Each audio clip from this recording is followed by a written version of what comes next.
Hi everyone, welcome to Bommari Prasad legal channel. ఈరోజు అంశం ఏంటంటే ప్రామిసర్ నోటు గురించి. అంటే ప్రామిసర్ నోటు ఎప్పుడు రాసుకుంటారు అనే విషయం గురించి మీకు తెలిసే ఉంటుంది.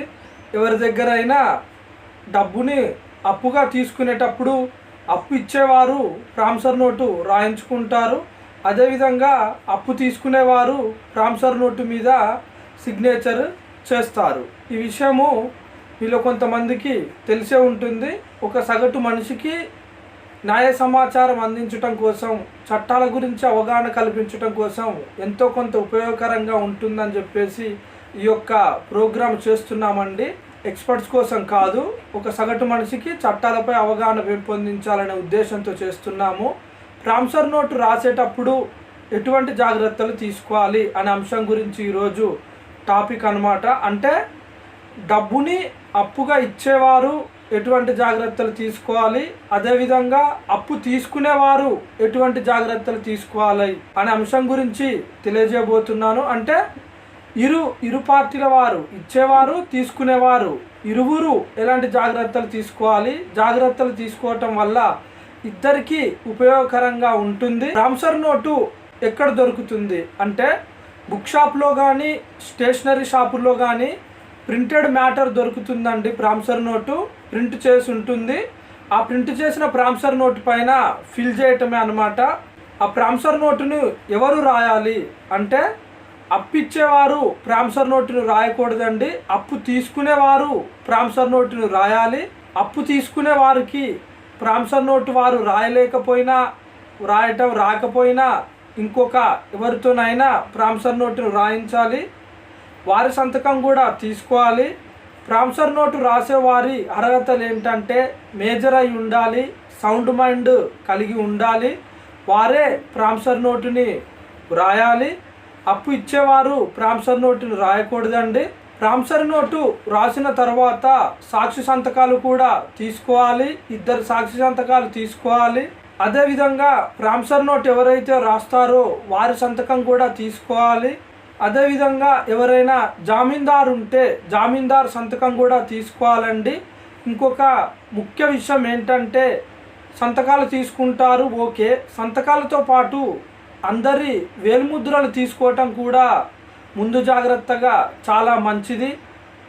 అప్పు ఎవరైతే తీసుకుంటారో వారు ఏంటంటే ప్రామిసర్ నోట్ ఉంటుంది. ప్రామిసర్ నోటుకి ఒక రెవెన్యూ స్టాంప్ అంటిస్తారు. రెవెన్యూ స్టాంపు ప్రామిసర్ నోటు నుంచి రెవెన్యూ స్టాంపు పైకి సిగ్నేచర్ చేయాలి. తెలిసిన విషయమే, సంతకం చేయాలండి. చేసిన తరువాత కింద అప్పు ఎవరైతే తీసుకుంటారో వారి వేలిముద్రను కూడా తీసుకోవటం మంచిదండి. అదేవిధంగా జామీందార్ గారు ఎవరైతే ఉంటారో వారి యొక్క వేలిముద్రలు, సాక్షి సంతకాలు, వాళ్ళు అంటే సంతకాలతో పాటు వేలిముద్రలు కూడా అండి తీసుకోవటం మంచిది. జామీందార్ది, సాక్షి సంతకాలది, ఎవరైతే ప్రామిసర్ నోటు రాస్తారో వారి సంతకము, వేలిముద్రలు అలా తీసుకుంటే ఏంటంటే ఇరు వర్గాల వారికి ఉపయోగకరంగా ఉంటుంది. ఎవరు నష్టపోకుండా ఉండే అవకాశం ఉంటుంది. ఇంకొక విషయం ఏంటంటే అప్పు తీసుకునే వారి యొక్క ఆధార్ కార్డు కానీ, ఐడెంటిటీ ప్రూఫ్ కానీ ఏదైనా మీరు అప్పు ఇచ్చేవారు తీసుకోవటం ముందు జాగ్రత్తగా మంచిదండి. ఎందుకంటే వారి అడ్రస్ తెలియటం కోసం ఆధార్ కార్డు కానీ ఏదైనా ఐడెంటిటీ ప్రూఫ్ కానీ తీసుకొని ఒక జిరాక్స్ కాపీ దగ్గర పెట్టుకోవాలి. ప్రామిసర్ నోటులో రాసుకునేటప్పుడు డబ్బు ఎందు అవసరాల నిమిత్తము ఎందుకొరకు తీసుకుంటున్నారు అని చెప్పేసి ఒక ఉంటుందండి. అందులో రాసుకోవాలి. ఏంటిదంటే కుటుంబ అవసరాల నిమిత్తం తీసుకుంటున్నారా, లేకపోతే వైద్య ఖర్చుల కోసం తీసుకుంటున్నారా, లేకపోతే ఎడ్యుకేషన్ కోసం తీసుకుంటున్నారా, దేనికోసం తీసుకుంటున్నారు, కుటుంబ అవసరాల నిమిత్తం తీసుకుంటున్నారా అని చెప్పేసి అందులో రాసుకోవటం బెటర్ అండి.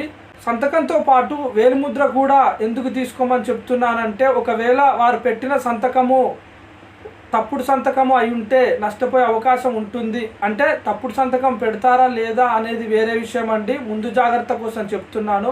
ఒకవేళ పొరపాటున సంతకాన్ని మిస్టేక్ చేసుంటే, అంటే కొంతమంది 2 సంతకాలు అంటే వేరే వేరే దగ్గర మర్చిపోయో లేకపోతే తెలియకనో అక్కడ ఒక సంతకం ఇక్కడ ఒక సంతకం పెట్టుంటే ఇరు పార్టీల వారికి కూడా ఇబ్బందులు ఎదురవుతాయి. కాబట్టి సంతకంతో పాటు వేలిముద్ర కూడా తీసుకోవటం ఉత్తమము. అందుకోసం వేలిముద్రని తీసుకోమని చెప్పటం జరిగింది. ప్రామిసర్ నోట్ యొక్క వ్యాలిడిటీ అంటే కాల పరిమితి ఎంత అంటే ప్రామిసరీ నోటు పైన ఏ రోజు అయితే రాసుకుంటారో డేట్ వేసి, ఆ డేట్ వేసిన దగ్గర నుండి ప్రామిసరీ నోటు యొక్క కాలపరిమితి 3 years అండి, అంటే 3 సంవత్సరాలు. డేట్ వేసిన దగ్గర నుంచి ప్రామిసరీ నోటు 3 సంవత్సరాల వరకు పనిచేస్తుంది. ఆ తర్వాత ప్రామిసరీ నోటు పనిచేయదండి. అందుకే జాగ్రత్తగా వ్యవహరించాలి. ఇంకొక విషయం ఏంటంటే, ఇప్పుడు ఎగ్జాంపుల్ ఉదాహరణకు చెప్తున్నాను, 1 లక్ష రూపాయలు మీరు ఎవరికైనా ఇచ్చారనుకోండి, వారు 3 years లోపు, అంటే 3 సంవత్సరాల లోపు డబ్బుని తిరిగి చెల్లించాలి కదా. అలా కాకుండా మధ్యలో ఎప్పుడైనా సరే 3 సంవత్సరాల లోపు ఎగ్జాంపుల్ ఒక కొంత అమౌంట్ని చెల్లించారనుకోండి, ఆ అమౌంట్ని ప్రామిసరీ నోట్ వెనకాల రాసుకోవాలండి. ఫలానా అమౌంట్ని ఈరోజు చెల్లించారని చెప్పేసి. మళ్ళీ ఏ రోజు అయితే కొంత అమౌంట్ చెల్లించారో ఆ రోజు, ఆ డేట్ నుండి మళ్ళీ 3 years వరకు ప్రామిసరీ నోట్ పనిచేస్తుందండి. చెల్లించినప్పుడు రాసుకుంటారు కదా, అప్పుడు డేట్ కూడా ఏ రోజు చెల్లించారో ఆ రోజు డేట్ కూడా ఖచ్చితంగా వేసుకున్నట్లయితే మళ్ళీ ఆ రోజు నుంచి మళ్ళీ 3 years వరకు ప్రామిసరీ నోటు పనిచేస్తుంది. ప్రామిసరీ నోటు రాసిన తర్వాత అందరు కలిసి కూర్చుంటారు కదా, సాక్షులు కానీ, రాసేవారు కానీ, అప్పు తీసుకునేవారు, అప్పు ఇచ్చేవారు, వీరందరికీ ప్రామిసరీ నోటు రాసిన తర్వాత ఒకసారి చదివి వినిపించుకుంటే బెటర్ అండి. ఏమేమి రాశారు, ఎంత తీసుకున్నారు, ఏంటి అనే వివరాలు ఉంటాయి. జాగ్రత్తగా ప్రామిసరీ నోటుని డబ్బు ఇచ్చేవారు జాగ్రత్తగా రాయించుకోవాలి, చూసుకోవాలి. అలాగే అప్పు తీసుకునేవారు, డబ్బు తీసుకునేవారు కూడా ప్రామిసరీ నోటుని జాగ్రత్తగా రాయించుకోవాలి, జాగ్రత్తగా చూసుకోవాలి. ప్రామిసరీ నోటు రాసేవారు మైనర్ అయి ఉండకూడదండి, మేజర్ అయి ఉండాలి. మేజరే ప్రామిసరీ నోటుని రాయాలి. ప్రామిసరీ నోటు గురించి మన ఛానల్లో గతంలో ఒక ప్రోగ్రాం చేయడం జరిగింది. అప్పు ఇచ్చేవారు జాగ్రత్తలు తీసుకోవాలి, అదేవిధంగా అప్పు తీసుకునేవారు జాగ్రత్తలు తీసుకోవాలండి. ప్రామిసరీ నోటుని ఏ విధంగా రాయాలి అనేటటువంటిది మరొక ప్రోగ్రాంలో తెలియజేస్తాను. మన ఛానల్లో లీగల్కి సంబంధించినటువంటి విషయాలను చెప్పడం జరిగింది. జూలై 1, 2024 నుండి 3 కొత్త చట్టాలు అమల్లోకి వచ్చాయండి. వాటి గురించి కూడా మన ఛానల్లో కొంత చెప్పటం జరిగింది. భారతీయ న్యాయ సంహిత 1, అదేవిధంగా భారతీయ సాక్ష్య అధినియం 1, భారతీయ నాగరిక సురక్ష సంహిత 3 చట్టాలండి. BNS, BSA, BNSS ఈ 3 చట్టాలు జూలై 1, 2024 నుండి అమల్లోకి వచ్చాయి. ఈ 3 పాత చట్టాల స్థానంలో వచ్చాయండి.